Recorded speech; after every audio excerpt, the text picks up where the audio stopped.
Decía A.W. Tozer que lo que nos viene a la mente cuando pensamos en Dios es lo más importante de nosotros. Voy a repetir esa idea otra vez.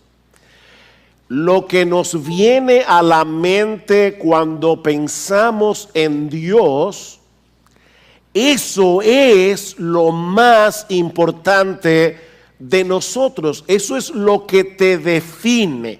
No lo que piensas acerca de ti, sino lo que piensas acerca de Él. Porque ese pensamiento acerca de Dios determina todo lo demás. Por esta razón, sigue diciendo Tozer, la realidad más portentosa acerca de cualquier ser humano no es lo que él pueda decir o hacer en un momento dado, sino la forma en que concibe a Dios en lo más profundo del corazón. Y lo que decimos de nosotros como individuos, podemos decirlo de nosotros como iglesia. Lo más revelador acerca de la iglesia, dice Tozer más adelante, será siempre su idea de Dios, así como su mensaje más significativo. Escuchen esto, es lo que nosotros digamos sobre Él o lo que dejemos sin decir. Porque con frecuencia nuestro silencio es más elocuente que nuestras palabras. Lo que decimos o dejamos sin decir sobre Dios. Mis hermanos, cuando nosotros empequeñecemos a Dios, cuando nosotros trivializamos a Dios en nuestras mentes, las cosas que realmente importan en la vida son trivializadas también y nos convertimos en personas superficiales, nos convertimos en personas mediocres. Yo creo de verdad que ese es el gran problema de muchos creyentes y de muchas iglesias en el día de hoy, que no tenemos una idea lo suficientemente elevada de quién es Dios y consecuentemente no somos dominados por una pasión por Él que arrastre todo lo demás a un plano muy secundario. Y cuando digo todo lo demás, me refiero a todo lo demás. Tenemos una distorsión, mis hermanos, en nuestras listas, en nuestra lista de prioridades. Es por eso que tú y yo necesitamos pasar por una experiencia similar a la que se describe en el capítulo 6 del libro de Isaías que leímos hace un momento. Nosotros necesitamos experimentar el trauma de ver a Dios. Necesitamos una experiencia traumática. Y yo le ruego a Dios que envíe su Espíritu Santo en esta mañana y que no haya un miembro de Iglesia Bíblica del Señor Jesucristo que no experimente ese trauma hoy. A Isaías le tocó ministrar durante un tiempo muy difícil. A veces nosotros pensamos, pastor, es que si viviéramos en otra época, pero esta época tiene tantas cosas que nos distraen. ¿De verdad tú crees que si tú vivieras en el siglo XIX, cuando no había internet, cuando no había WhatsApp, cuando no había Instagram, eso te haría más piadoso? En el tiempo de Isaías había mucha decadencia moral, mucha decadencia política, mucha decadencia religiosa en el reino de Judá, que fue donde ministró Isaías. Los gobernantes eran muy corruptos, el pueblo era muy idólatras, los ricos eran unos explotadores y la cultura del entretenimiento se había expandido como un cáncer en la sociedad. Vayan conmigo a Isaías capítulo 5, capítulo antes de nuestro texto.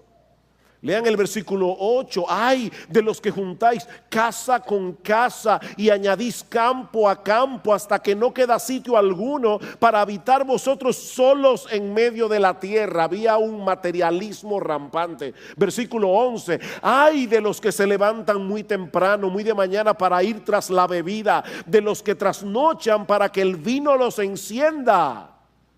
Versículo 18. Ay de los que arrastran la iniquidad con cuerdas de falsedad y el pecado como coyundas de carretas. Los que dicen que se dé prisa, que se apresure su obra para que la veamos. ¿Dónde está el Señor? Que se acerque y venga el propósito del Santo de Israel para que lo sepamos. Ay de los que llaman al mal bien y al bien mal. ¿Les suena parecido eso? Que tienen las tinieblas por luz y la luz por las tinieblas, que tienen lo amargo por dulce y lo dulce por amargo. Ay de los sabios en sus propios ojos e inteligentes para sí mismos. Ay de los héroes para beber vino y valientes para mezclar bebidas, que justifican al impío por soborno y quitan al justo su derecho. No hay nada nuevo debajo del sol. Lo único que parecía darle cierta estabilidad a la nación era el rey Usías. Un líder político y militar muy capaz, que llevó al pueblo de Israel, al reino de Judá, a su esplendor mayor en aquellos días. Usías reinó 52 años en Judá.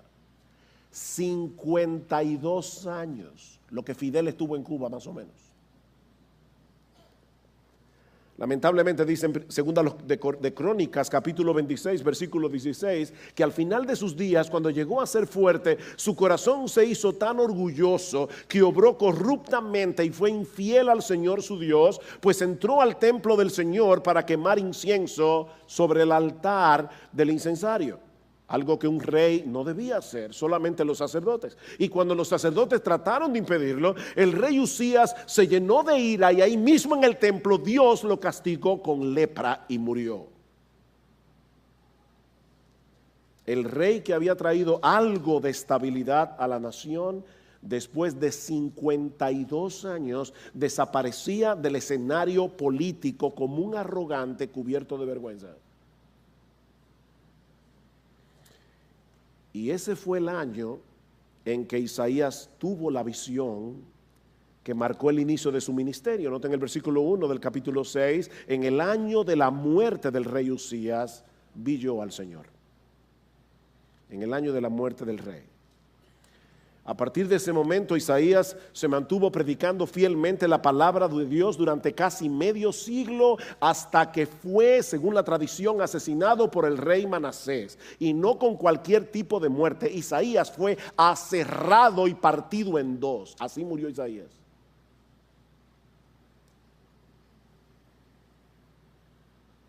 Mis hermanos, ¿qué es lo que se requiere para tener tal pasión por Dios que le permita a un ser humano común y corriente, como tú y como yo, predicar con fidelidad la palabra por casi 50 años en medio de tanta apostasía y corrupción moral?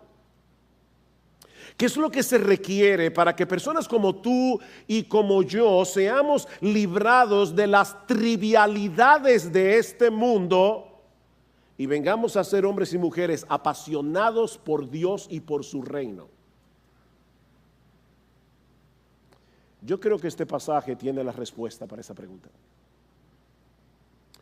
En primer lugar, mis hermanos, nosotros necesitamos una visión más elevada de la santidad y la soberanía de Dios. Nosotros necesitamos una visión más elevada de la santidad y de la soberanía de Dios. En el año de la muerte del rey Usías, vi yo al Señor sentado sobre un trono alto y sublime, y la orla de su manto llenaba el templo. Por encima de él había serafines, cada uno tenía 6 alas, con 2 cubrían sus rostros, con 2 cubrían sus pies y con 2 volaban. Y el uno al otro daba voces diciendo: Santo, santo, santo es el Señor Señor de los ejércitos, llena está toda la tierra de su gloria. Y se estremecieron los cimientos de los umbrales a la voz del que clamaba, y la casa se llenó de humo. Cada uno de los detalles de esta visión tiene la intención evidente de hacerle ver a Isaías la suprema exaltación de Dios como el Rey soberano de todo lo creado. Él está sentado sobre un trono alto y sublime, por encima de todos los tronos de este mundo. Y la orla de su manto, literalmente en el texto hebreo, lo que dice es el dobladillo de sus ropas reales. El ruedo de la ropa de Dios llenaba el templo. Wow. El ruedo, el dobladillo del manto real de Dios llenaba el templo. Cuando Isabel II fue coronada como reina de Gran Bretaña en el año 1953, la cola de su vestido estaba hecha de terciopelo y armiño y medía 36 pies de largo. Era tan pesada que se necesitaron 6 damas para cargar la cola del vestido.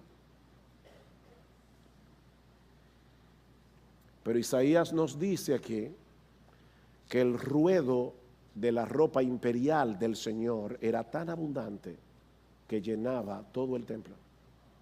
Y por supuesto, hermanos, este es un lenguaje apocalíptico, es una visión que es imposible de visualizar con nuestra imaginación. Lo que se pretende aquí con esta descripción no es que tú y yo podamos visualizar lo que Isaías vio, es que podamos entender que ningún monarca terrenal, por poderoso que sea, puede compararse siquiera con la realeza, el esplendor y la majestad de nuestro Dios. Él es infinitamente glorioso, Él es infinitamente esplendoroso, Él es infinitamente poderoso. Dios quiere que nosotros entendamos que la estabilidad del universo depende del hecho de que Él está sentado en ese trono alto y sublime. Los reyes terrenales vienen y van como el rey Usías, pero nuestro Dios sigue siendo soberano y Él mantiene bajo control desde las estrellas más inmensas de todas las galaxias hasta los virus y bacterias que no se pueden ver a simple vista.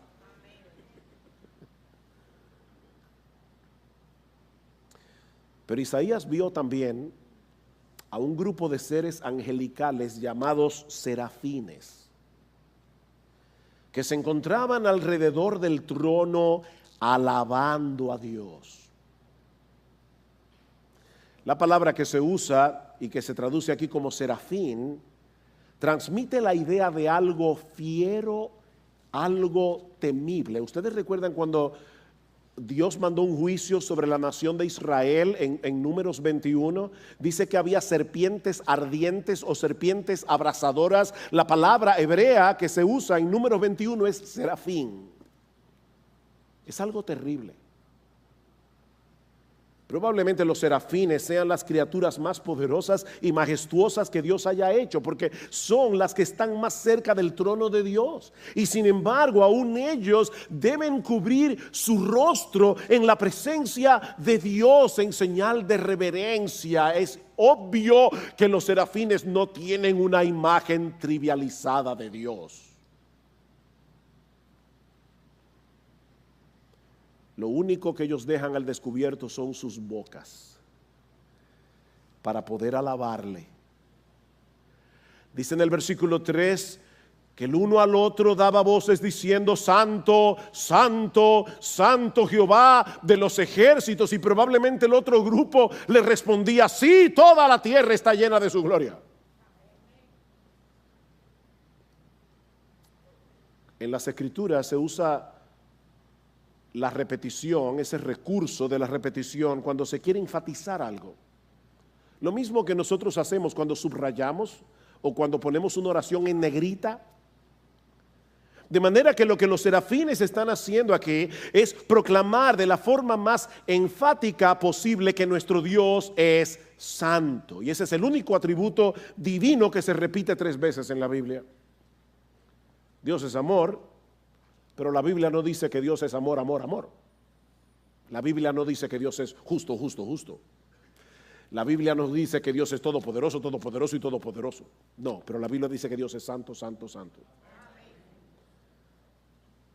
Ahora, cuando escuchamos la palabra santidad, lo primero que suele venir a nuestras mentes es la idea de pureza moral. Y aunque es indudable que eso está incluido en el concepto de santidad, nuestro Dios no tiene nada que ver con el pecado. Sin embargo, lo que los ángeles están diciendo aquí no es que Dios es puro, puro, puro. La idea detrás de esta palabra es que nuestro Dios está por encima de todas las cosas creadas por Él. Cantábamos hace un momento, santo, santo, santo, y nada hay a tu lado, en poder perfecto, en pureza y caridad. Nada hay a tu lado. La palabra que deberíamos usar, pero que lamentablemente casi no se usa en el día de hoy, es trascendente. Trascendente, lo que está más allá. Nuestro Dios está infinitamente elevado sobre todas las cosas que existen. En todo el universo no hay absolutamente nada que pueda compararse con Dios. Él es únicamente único. Esa es la idea que los serafines tratan de comunicarnos aquí. Santo, santo, santo. ¿Saben que hoy día en las iglesias se tiende a sobreenfatizar la presencia de Dios en medio de su pueblo? Y eso está bien. El problema es que pocas veces se nos habla de su trascendencia, de su infinita grandeza, de su gloriosa majestad. Irónicamente, eso no nos permite valorar su presencia en toda su dimensión, porque, mis hermanos, es abrumador pensar que un Dios como el nuestro al mismo tiempo sea un Dios cercano. Tú no vas a valorar la presencia de Dios si tú no entiendes quién es Él. Creo que era Sproul, R.C. Sproul, que preguntaba: ¿qué puede ser más parecido a Dios, un gusano o un serafín? ¿Qué puede ser más parecido a Dios? ¿Un gusano o un serafín? ¿Saben cuál es la respuesta? Ninguno de los dos. Ninguno de los dos. Cuando el punto de comparación es Dios, tanto el gusano como el serafín se convierten en algo menos que nada. Sin embargo, y esto también es sumamente importante, según la Biblia, la santidad es uno de los atributos comunicables de Dios. ¿Y eso qué significa? Bueno, que ese es uno de los atributos que Dios comparte con nosotros en cierto grado. La Biblia dice: sed santos porque yo soy santo. La palabra santidad, cuando se usa en ese caso para nosotros, o el templo era santo, la Biblia es santa, Israel era tierra santa. Cuando se usa en ese sentido, lo que quiere decir es que nosotros hemos sido apartados para el uso exclusivo de Dios. De manera que la idea que se quiere comunicar al decir que los creyentes debemos ser santos es que nosotros fuimos comprados por Dios para ser exclusivamente suyos. Dios posee otros atributos que los teólogos han denominado incomunicables porque son exclusivos de Dios. Él es omnisciente, Él lo sabe todo, Él es inmutable, Él nunca cambia, Él es infinito, Él es eterno, Él es todopoderoso. Ahora, ¿saben lo irónico, mis hermanos? Lo irónico es que nosotros quisiéramos tener esos atributos incomunicables. Nosotros quisiéramos ser omniscientes, queremos ser todopoderosos. Tú no quieres eso. Cuando tú eres chiquito, ¿tú nunca soñaste con ser Superman? Porque yo sí. ¿Tú nunca quisiste ser Superman? Tú tienes algo raro. Porque todos los seres caídos queremos ser Superman. Queremos los atributos incomunicables, pero no queremos imitar a Dios en los comunicables. Él es amor, bondad, santo. No trates de ser Dios. Conténtate con contemplar su hermosura con admiración, tanto en su palabra como en todo lo creado. Dicen los serafines que ese Dios 3 veces santo ha llenado la tierra de su gloria. ¿Sabes lo que eso significa? Lo que eso significa es que si nosotros no estuviéramos infectados con el secularismo y el naturalismo de nuestra generación, donde quiera que nosotros posáramos nuestros ojos, veríamos suficientes evidencias de la gloria, el poder, la majestad, la no sé si se puede decir excelsación de Dios, que nos postraríamos en adoración delante de Él. La tierra está llena de su gloria. Pero estamos infectados, a pesar de que nosotros decimos, no creemos en el evolucionismo, nosotros creemos que Dios creó todas las cosas. Decimos eso con la boca, pero estamos infectados con el virus del secularismo. Y no vemos a Dios en la lluvia, en el monte, en las aves.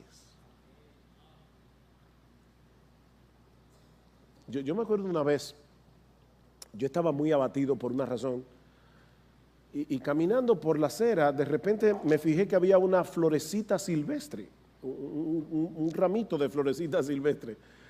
Y no recuerdo ni por qué se me ocurrió tomar la florecita y comenzar a verla con cuidado. Y de verdad, hermanos, en una florecita hay tanta evidencia del poder y la sabiduría de Dios, que a mí se me fue la ansiedad. Cuando veo tu cielo, obra de tus dedos, la luna y las estrellas que tú formaste, digo yo, ¿y qué es el hombre? Para que tengas de él memoria.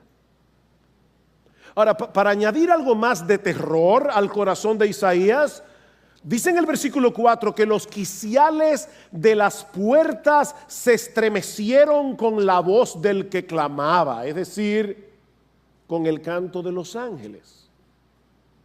¿Oyeron eso? Es obvio que ellos no decían, santo, santo, santo, Jehová de los ejércitos. No, los ángeles cantaban y esa mole estructural del templo comenzó a temblar.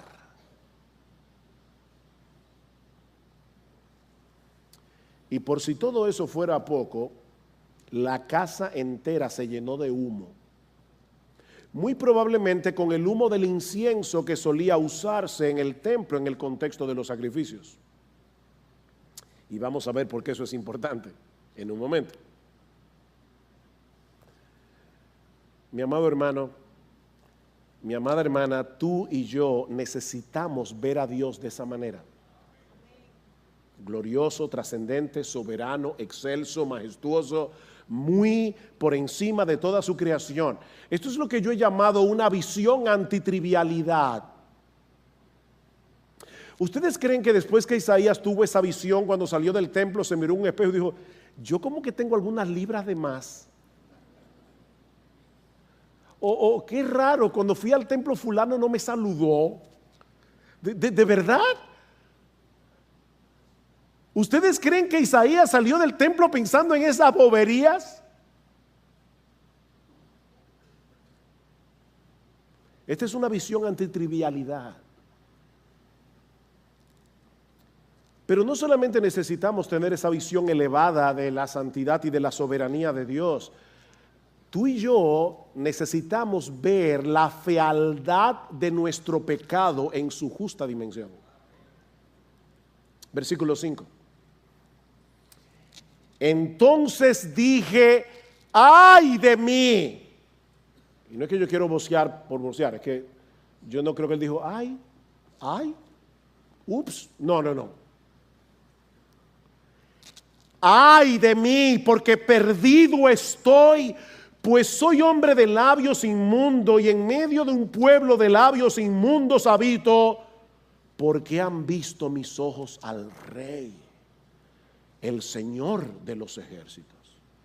Nosotros vimos hace un momento que en los capítulos anteriores Isaías había estado pronunciando juicios sobre los habitantes de Judá. Recuerdan, ay de los que se levantan de mañana, ay de los que a lo bueno llaman malo, etcétera. Pero ahora que él ha visto ese cuadro de la majestuosa santidad de Dios, Isaías clama espantado, ay de mí. La tendencia del corazón humano, la tuya y la mía, es ver los pecados de otros como peores que los nuestros. ¿No es así? Leemos el periódico y pensamos, oye, esta nación tiene que estar bajo juicio por causa de los políticos corruptos, por causa de los narcotraficantes, por causa de los ricos explotadores, por causa de los delincuentes que no respetan la vida de nadie. ¿Es eso verdad? Sí. Sí, es verdad, pero no es toda la verdad. No es toda la verdad. Cuando Isaías vio la gloria de Dios, lo primero que le saltó a la cara fue su propio pecado. Ese es el resultado de entrar en contacto con el Dios vivo y verdadero. Isaías se sintió deshecho, esa es la palabra hebrea, deshecho. No porque percibió su pequeñez ante la grandeza de Dios, sino porque percibió su iniquidad al estar en la presencia de un Dios 3 veces santo. Dice Habacuc que nuestro Dios es muy limpio de ojos para ver el mal. En otras palabras, su santidad y su justicia le impiden ver el pecado con indiferencia. Ahora, ¿cuáles pecados? Lo que tú y yo tenemos en la lista de pecados groseros, los pecados impublicables. Escucha lo que dice Proverbios capítulo 6, versículo 16. Hay 6 cosas que odia el Señor. Sí hay cosas que el Señor odia. Y 7 son abominación para Él. ¿Saben cuáles son algunas de las cosas que Dios odia? Los ojos soberbios, la lengua mentirosa, y no clasifique mentira blanca, mentira morada, no, la lengua mentirosa, un testigo falso que dice mentiras, e incluso el que siembra discordia entre hermanos. Dios odia a los chismosos que hablan a espaldas de otro lo que deberían hablar con esa persona directamente, pero no lo hacen porque son unos cobardes y son unos chismosos, y siembran discordia en la iglesia. Esas cosas no nos parecen tan malas en comparación con otros pecados más groseros, y sin embargo la Biblia dice que son infinitamente detestables a los ojos de Dios. Es por eso que Isaías se siente aterrado. Yo soy un hombre inmundo de labios, yo, no mi vecino, yo. Y habito en medio de un pueblo que tiene labios inmundos. ¿Ustedes recuerdan cómo murió el rey Usías? Murió lleno de lepra. Y la palabra que se usa aquí es la que los leprosos debían pronunciar en voz alta, para que la gente supieran que ellos tenían esa enfermedad, para que se alejaran de ellos, dice en Levítico capítulo 13, versículo 45. Ellos debían gritar: inmundo, inmundo. Mis hermanos, en ese momento Isaías se vio a sí mismo como un leproso moral. ¿Tú te ves así a ti mismo? Como un leproso moral. ¿O tú eres de los que vas por el mundo enjuiciando a todas las personas menos a ti mismo? Como si tú fueras superior.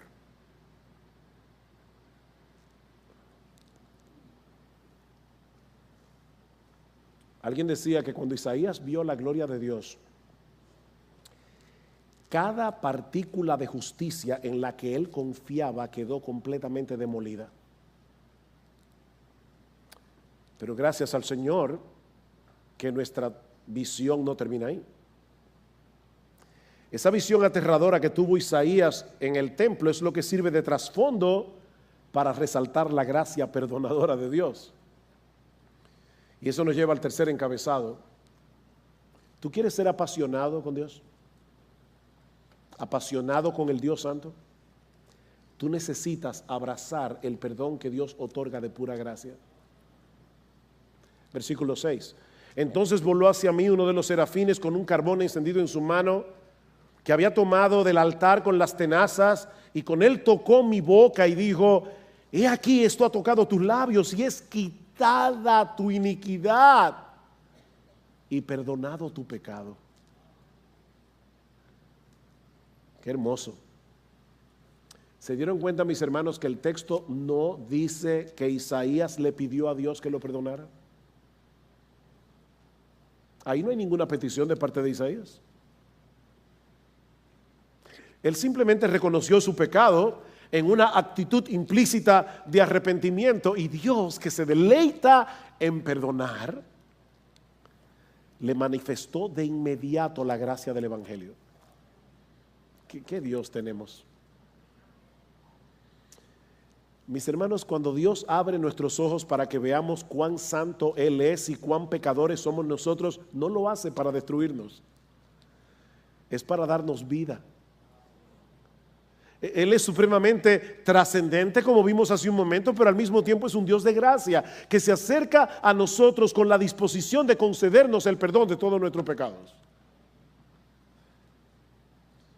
Por supuesto, el hecho de que este serafín haya tomado del altar un carbón encendido para purificar a Isaías nos dice que un sacrificio había sido hecho y quemado en el altar, prefigurando obviamente el sacrificio de nuestro Señor Jesucristo. Dios no se hace de la vista gorda con respecto al pecado del hombre, sino que hizo provisión para que ese pecado pudiera ser perdonado sin Él pasar por alto su justicia. Solo a Dios se le pudo haber ocurrido el Evangelio.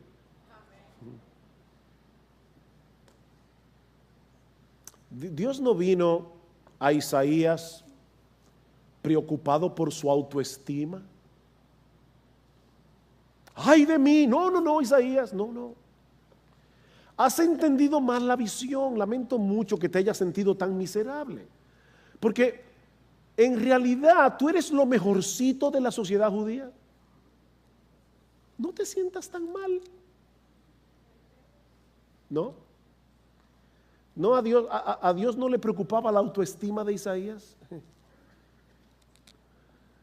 Dice Jerry Bridges: la buena noticia del Evangelio no es que nosotros no somos tan malos. La buena noticia es que Dios, a través de Cristo, ya trató con lo malo que somos. No es que tú no eres tan malo, tú eres peor de lo que tú crees. Y yo también. El Señor no solo perdonó nuestra culpa sobre la base de la justicia de su Hijo, sino que también puso su justicia perfecta en nuestra cuenta por medio de la fe. Imagínate que te has pasado el día entero cavando una zanja en el patio de tu casa. Al final del día estás muy sudado, completamente sucio de pies a cabeza. Pero resulta que esa noche tienes un compromiso con alguien muy importante que te ha invitado a cenar. Pregunta: ¿sería lógico que te pusieras ropa limpia sin haberte bañado primero? No. Ok, ¿y qué tal si te das una ducha y luego te pones la ropa con la que tuviste acabando todo el día? No, las dos cosas son ridículas. Tú necesitas una ducha y necesitas ropa limpia. Y eso fue lo que Dios nos proveyó. Dios nos lavó con la sangre preciosa de Jesucristo, pero no nos dejó así. Nos vistió con la ropa de gala de la justicia perfecta de nuestro Señor. ¿Y cómo reaccionó Isaías ante la gracia perdonadora de Dios? Déjame personalizar esta pregunta. Mi hermano, ¿cómo deberíamos reaccionar tú y yo ante la extraordinaria noticia del Evangelio de que ese Dios trascendente, sublime, infinitamente majestuoso, perfectamente puro, ha decidido perdonarnos por medio y al precio de la vida de su Hijo? Eso nos lleva de la mano al cuarto elemento de este pasaje. necesitamos asumir el privilegio del servicio. Noten que no dije que necesitamos servir. No, yo lo que estoy diciendo es que tú y yo necesitamos asumir el privilegio del servicio. Versículo 8. Y oí la voz del Señor que decía, y aquí tenemos otra vez el misterio de la Santísima Trinidad, Dios en tres personas, bendita Trinidad, cantábamos hace un momento. Oí la voz del Señor que decía, ¿a quién enviaré? Singular. ¿Y quién irá por nosotros? Plural. El Dios singular, que al mismo tiempo es plural, porque es un solo Dios en tres personas, el Padre, el Hijo y el Espíritu Santo. No mezclen las personas. Yo oigo a personas orar y decir, Padre, yo te doy gracias por haber muerto por mí en la cruz. Eso es una herejía que se llama patripasionismo, porque está diciendo que el Padre fue que sufrió la pasión en la cruz del Calvario. No, el Padre no murió en la cruz, el que murió en la cruz fue el Hijo. Así que no le des gracias al Padre por haber muerto en la cruz. Él no murió en la cruz, ni fue el Espíritu Santo, fue el Hijo. Son tres personas, un solo Dios. Así que Dios le permite a Isaías, oigan esto, escuchar una conversación privada entre las tres personas de la Trinidad. ¿A quién enviaré? ¿Y quién irá por nosotros? Ahora, por supuesto, no es que Dios está preocupado. No es que Dios tiene que plantearse este tipo de interrogantes, pero Él desea poner una inquietud en el corazón de Isaías. Hay algo que Él debía hacer, no porque Dios necesitaba que Isaías lo hiciera, sino porque Dios en su gracia y en su bondad quería darle a Isaías el privilegio de que lo hiciera. ¿Ven el punto? Tú necesitas asumir, yo necesito asumir el privilegio del servicio. ¿A quién enviaré? ¿Quién irá por nosotros? Isaías inmediatamente responde, heme aquí, Señor, envíame a mí. Y por favor, no lean este texto como si Isaías hubiera respondido en un tono heroico. ¡Heme aquí! No. No, el tono tiene que haber sido algo como, Señor, heme aquí. Por favor, Señor. Por favor, déjame ir a mí. Por favor, Señor, déjame ser parte de tu obra. Ustedes notaron que ni siquiera preguntó a dónde, ni a hacer qué. ¿A quién enviaré? Perdón, Señor, ¿a dónde? No, Isaías simplemente le dio un cheque en blanco con su firma. Escribe lo que tú quieras, Señor. Heme aquí, después de haber visto tu gloria, después de haber experimentado tu perdón. Heme aquí, Señor. Oh, Señor, por favor, envíame a mí.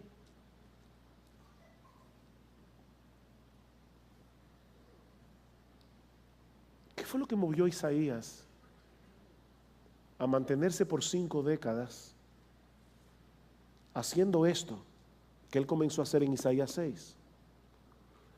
Él era un hombre sujeto a pasiones iguales que las nuestras, como dice Santiago de Elías. Isaías tuvo que luchar con los mismos temores que tú y que yo, con las mismas tentaciones. Pero él acaba de experimentar la gracia del Evangelio.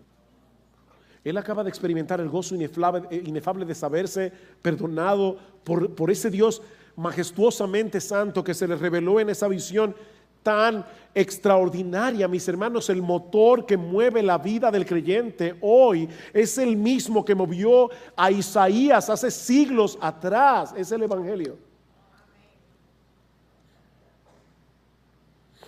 Hace unos años leí un ejercicio interesante basado en ese texto.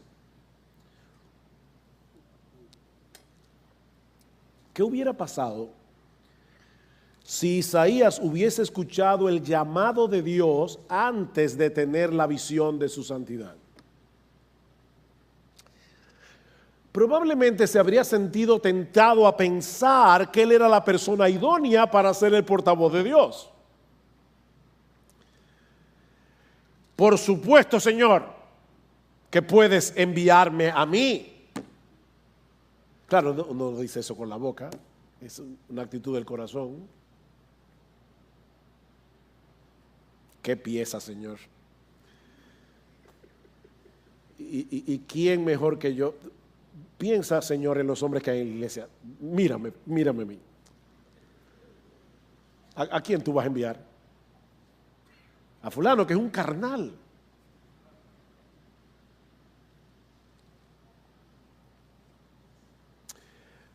Miren, yo no lo sé porque no pasó, pero tal vez, conociendo la naturaleza humana, de no haber pasado por esa experiencia, Isaías habría venido delante del pueblo con ese sentido de autojusticia y de superioridad que no nos permite ministrar con gracia, con humildad y compasión.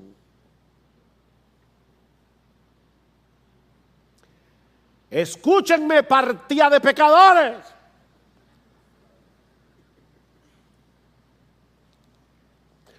Ahora, supongamos que hubiera sido al revés, que Isaías hubiera recibido el llamado de Dios después de haber sido devastado por la visión de su gloria, pero sin haber recibido el perdón del Evangelio. Entonces es muy probable que cuando Isaías escuchó el llamado del Señor, ¿a quién enviaré? Oh Señor, yo lo siento, yo no puedo ir. Yo lo siento, Señor. Yo soy un hombre inmundo de labios, yo soy totalmente indigno para ser tu portavoz. Para que Isaías estuviera listo para ministrar, él necesitaba las dos cosas. Él necesitaba sentir en lo más profundo de su corazón la maldad de su pecado a la luz de la excelsa santidad de Dios, y necesitaba experimentar el perdón revelado en el Evangelio. En otras palabras, Isaías pasó por un proceso en 4 etapas: asombro y temor, culpa, gracia y gratitud.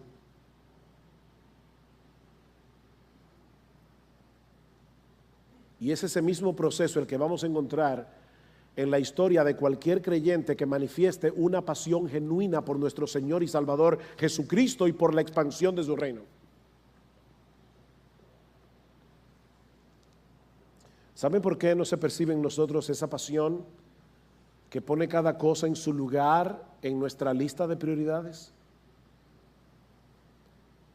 Porque no tenemos una idea muy clara de nuestra culpa a la luz de la santidad de Dios, y por eso no podemos valorar en una forma adecuada la magnitud de su perdón.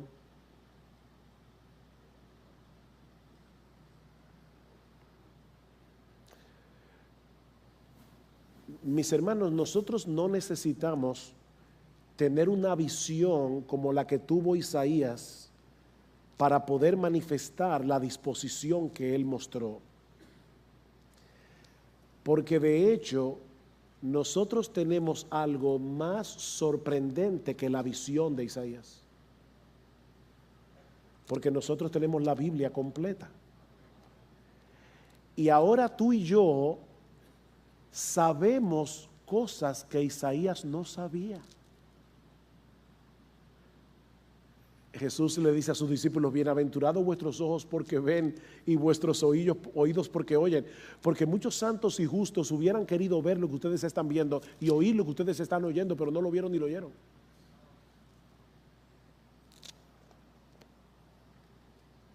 Escucha este pasaje en Juan capítulo 12.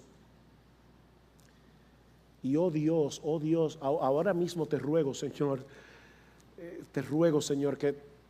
que tu Espíritu Santo venga y aplique este pasaje en nuestro corazón. Juan capítulo 12 dice que el Señor estaba hablando en el templo, Jesús, y dice: estas cosas habló Jesús y se fue y se ocultó de ellos. Pero a pesar de que había hecho tantas señales delante de ellos, no creían en él, para que se cumpliese la palabra del profeta Isaías. Y ahora Isaías va a citar, Juan va a citar Isaías 53, que dijo: Señor, ¿quién ha creído a nuestro anuncio y a quién se ha revelado el brazo del Señor?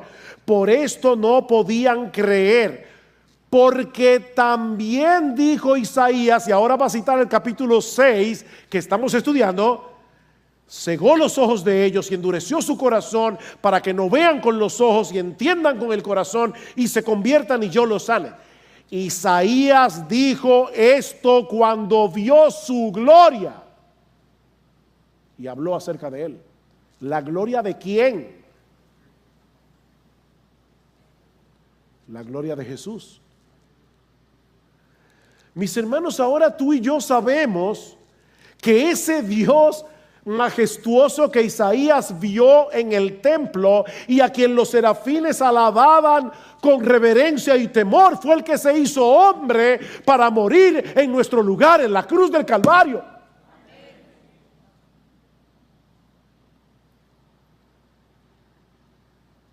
Esta mañana me tocó leer en mi devocional Mateo capítulo 27 y yo le pedía perdón al Señor, porque decía: Señor, yo voy a predicar de Isaías 6 y ya yo sé que este Jesús que atravesó por todos estos dolores es el Rey de gloria, a quien los serafines alaban en el cielo.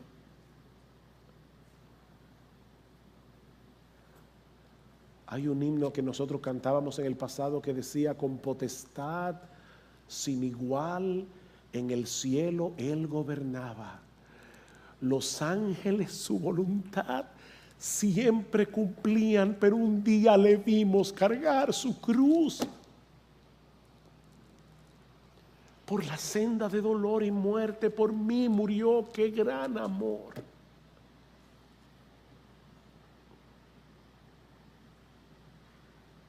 Oh, mis hermanos, es la contemplación de ese costosísimo amor salvador de Dios mostrado en la cruz. Es el combustible que tú y yo necesitamos para tener encendida, para mantener encendida la llama de nuestra pasión por Él. Para que todas nuestras trivialidades sean consumidas por el fuego de su santidad, para que tú y yo podamos decir: Señor, yo no sé cuáles serán las circunstancias por las que yo voy a tener que atravesar en el futuro. Yo no sé cuáles son las cosas en las que tú quieres que yo me involucre para servirte en la expansión de tu reino en medio de tu iglesia, pero de antemano, Señor, te digo: heme aquí, envíame a mí.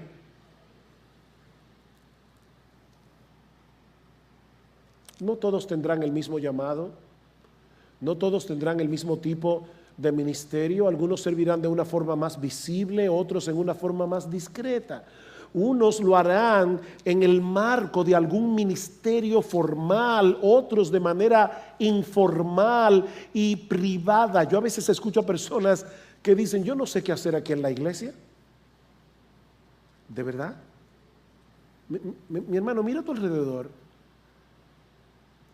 ¿Tú sabes la cantidad de personas en esta iglesia que necesita que alguien lo discipule?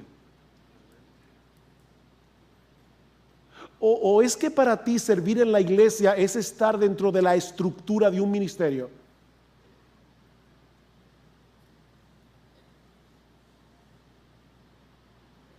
¿De verdad tú no sabes en qué servir aquí en la iglesia?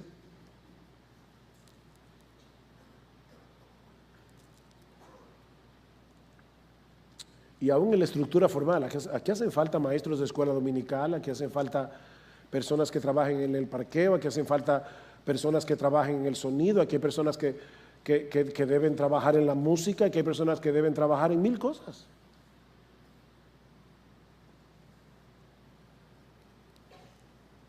Mira a tu alrededor.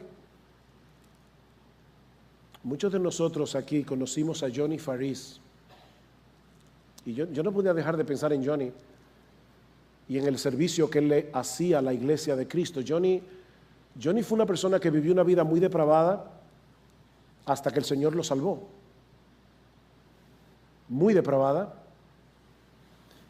Y ya siendo salvo, Johnny desarrolló una enfermedad que era genética, que terminó paralizándolo por completo. Yo recuerdo verlo en la iglesia en Florida. Lo llevaban en una camilla, él no podía hacer absolutamente nada, estaba así cruzado de brazos todo el tiempo. Johnny no se podía mover. ¿Y saben lo que él hizo? Aprendió a manejar una computadora con su voz. Y Johnny Faris le servía a pastores en el mundo entero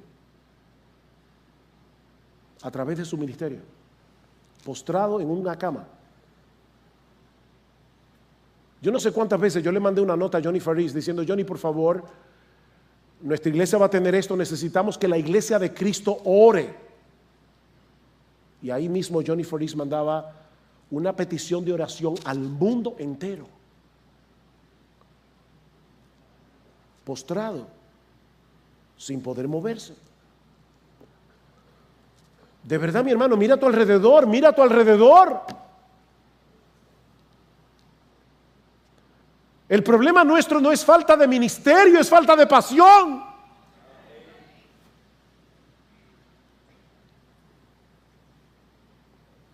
Oh, mi hermano amado, ¿vas a salir de este lugar pidiéndole al Señor que destruya las trivialidades de tu corazón y que te dé una pasión que te consuma por Él y por su gloria? Y si tú estás aquí sin Cristo en esta mañana, yo espero que tú puedas mirarte en el espejo de Isaías. Mírame, amigo, yo no sé cuán decente es la vida que tú has vivido hasta ahora, pero a la luz de la santidad de Dios, yo tengo que decirte que tú estás en problemas. Algún día tú te vas a presentar delante de este Dios 3 veces santo, infinitamente trascendente, que conoce tu vida hasta los secretos más ocultos de tu corazón. La buena noticia es que ese Dios ha provisto salvación en Cristo. Y si vienes a Él con esta misma disposición que tuvo Isaías hacia su propio pecado, el Dios del cielo te perdonará por completo sobre la base de la obra de Cristo en la cruz. No trates de minimizar y de justificar tu culpa. Ven al trono de la gracia, reconociendo que has pecado contra Dios, pero confiando enteramente en la justicia y la obra de su Hijo, porque en ningún otro hay salvación, porque no hay otro nombre bajo el cielo dado a los hombres en que podamos ser salvos. Oh, que Dios conceda gracia en esta mañana, abundante gracia de perdón, abundante gracia de fe y de arrepentimiento.